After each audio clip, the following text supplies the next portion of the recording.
So this was about 5 years ago, and it still creeps me out. I'm female, and I was 18 at the time. I'm now 23. I was walking home from work at the local pizza joint, and I take my usual route home. It's about 9:45 to maybe 10 o'clock at night, and it was super dark.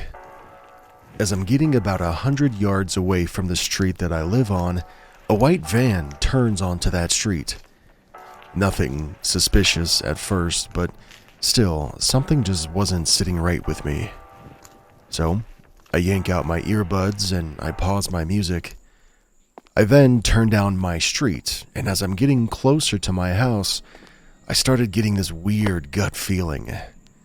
I was about to text my roommate, who was out of town at the time, that I was about to be home and to not be alarmed by the Ring doorbell alarm. But as I'm doing that, I look up from my phone, and I notice the white van is sitting in front of my house, and the man inside is just staring me down.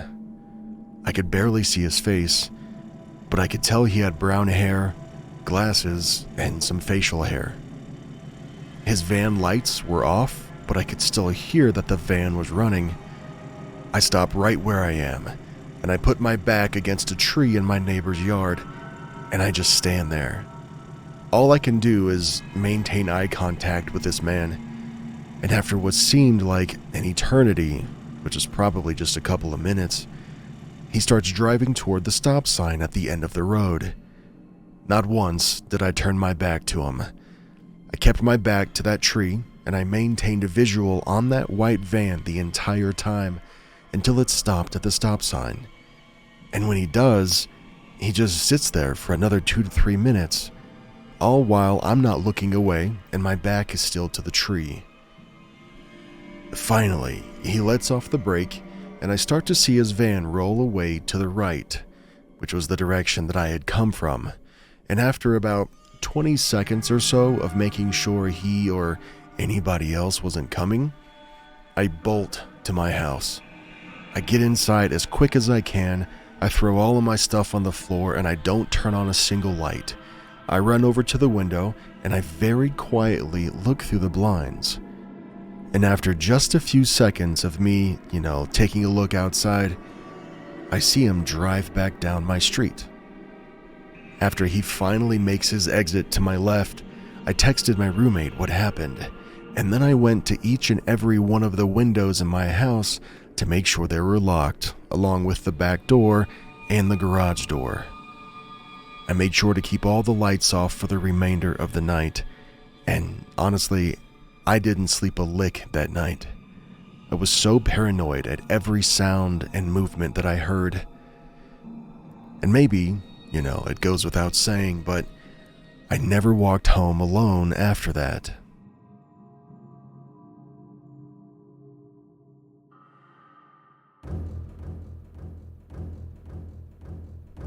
Nebraska, 2018. I lived in the largest city in Nebraska, but it was still essentially surrounded by corn and wheat fields. The city was expanding, so a lot of these rich folks started building huge houses on giant properties on the edge of town as things proceeded to grow. With all of that being said, I had a good friend whose parents' house was one of those big ones right on the line between the fields and the city. My friends and I were constantly hanging out at his place because it was fun. They let us ride their 4x4s on their huge property. They had a hot tub and a living room that was bigger than my house pretty much, that was used for watching TV. Plus, his parents were super cool. We could drink out there as long as we promised that we would stay at the house. I was probably 18 at the time. It was tons of fun, although I was, and still am, very scared of the dark. So I just wouldn't go outside after a certain time because there was little light out there, and the nearest neighbor was about a mile away. I always felt a weird energy driving to and from his place if it was late at night, but never had anything happen until one night. The drive out there, is a long, winding two-way road that had thick trees on both sides, and you pass one of the city's largest cemeteries on the way. And of course, with barely any lighting besides the streetlights every once in a while, and there's very little traffic as well. It's all, inherently a bit creepy, and I'll admit to having sped through this section of road many times just to get through it as quickly as possible.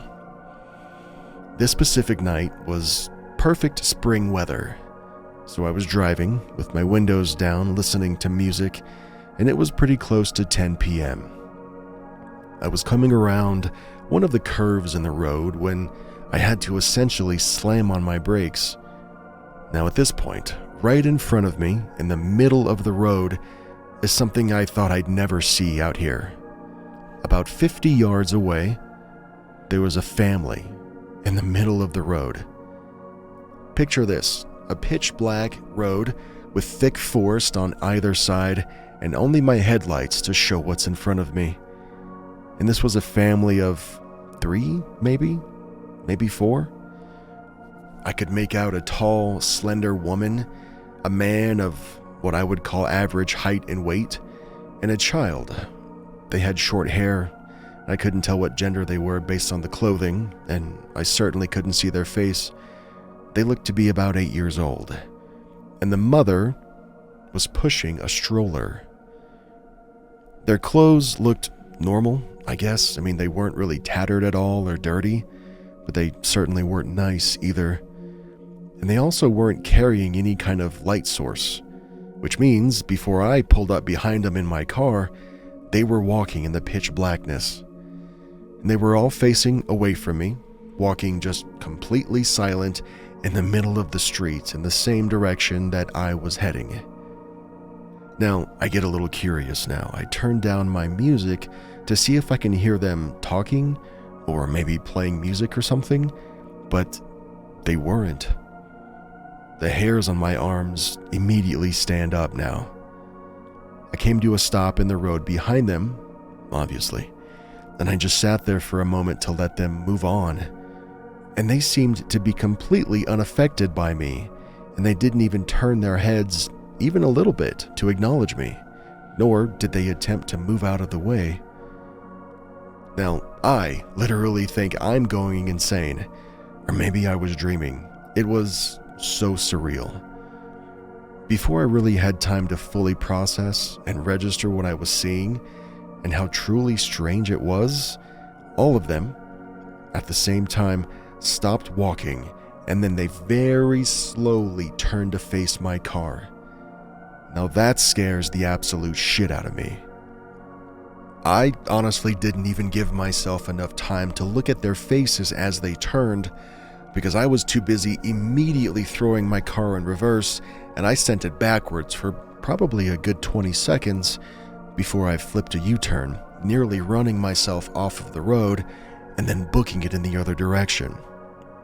The only thing that I remember noticing in that moment when they turned around to finally look at me was that the stroller looked to be completely empty.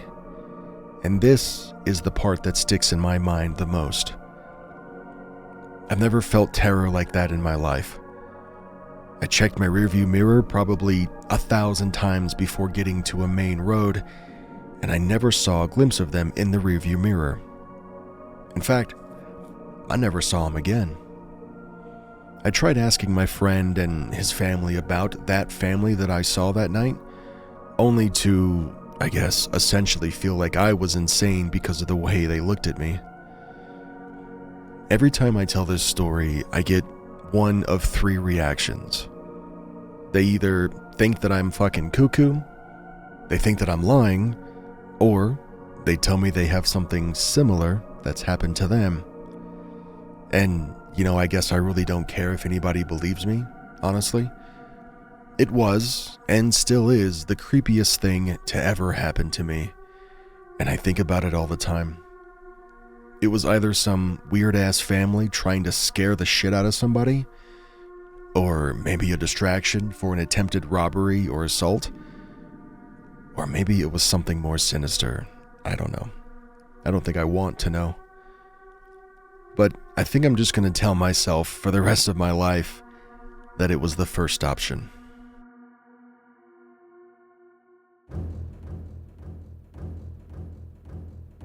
A destination hotel in 2025. My family went on a trip yesterday, and I have 5 younger siblings, so we were going to need 2 hotel rooms. I was bunked with my 2 younger siblings, while my parents and the others slept in room number 2. I was still on my phone at about 3 in the morning when I heard some commotion in the hallway directly outside of our room.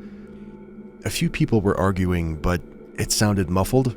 I couldn't really make anything out. It went on for several minutes, and it was starting to get louder, so eventually I get up so I can call the front desk about it. And then all of a sudden, from the other side of the door in the hallway, I hear this loud pop sound, followed by this loud-pitched hissing noise. And it was getting louder. And that's when I felt it. My eyes and nose were suddenly under attack. There was no scent at all. It was just pure pain. I woke up my siblings and I told them that we needed to get out of there and we needed to run to the emergency exits for some safe air. Halfway there, though, I had this scary thought. What if the rest of my family is asleep in room number 2? I don't know what this chemical is that I'm breathing, but what if it's capable of killing somebody without waking them up? I couldn't help it. That was really my only thought in the moment. So I run back to the rooms, I start pounding on my parents' room door, and I took off for the emergency exit. I waited outside for my younger siblings, just trying to breathe it out, but I got scared, because the rest of my family was taking a really long time to escape. It turns out they were awake, and they also could hear the commotion in the hall outside of our doors. Then, when they heard me pounding on their door, they thought I was the one who was arguing with somebody outside and attacking them. They shouted out, "Who's there?" But, in the moment I couldn't hear it. I was just trying to run away and escape whatever chemical was in the air. Because of me, my family was trapped in there for nearly an entire minute, including my 3-year-old sister, who's probably traumatized by the entire thing. We think that it was bear spray, which is, basically a pepper spray grenade, meaning that there won't be any permanent damage to us, but damn, it was still pure agony at the time. Why did I have to pound on that door? I feel like my panicking caused so much more pain than necessary. And probably, again, traumatized my youngest sister. Evacuating my younger siblings was so scary. I wish I knew that the chemical wasn't lethal at the time. Trying to comfort my baby sister was so hard. She was shaking so much that she thought she was cold, but she was actually warm to the touch. She just didn't know how to process how scared she actually was. Despite the OP feeling like they might have been partially to blame for keeping their family in that pepper spray room for an extra minute, there's tons of people in the comments of this story saying that they did the right thing. There's even a paramedic student that chimes in. They say, even if the OP didn't manage to do everything that they wanted to do, they still ensured the safety of those that they could.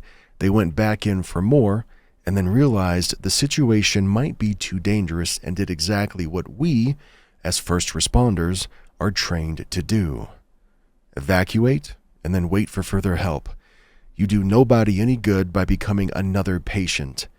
And since they were the first to identify the threat/exposure, they'll have valuable information for dispatch or for the first unit. The paramedic student goes on to ensure OP that you did everything right without any of the training, and you should be proud of yourself.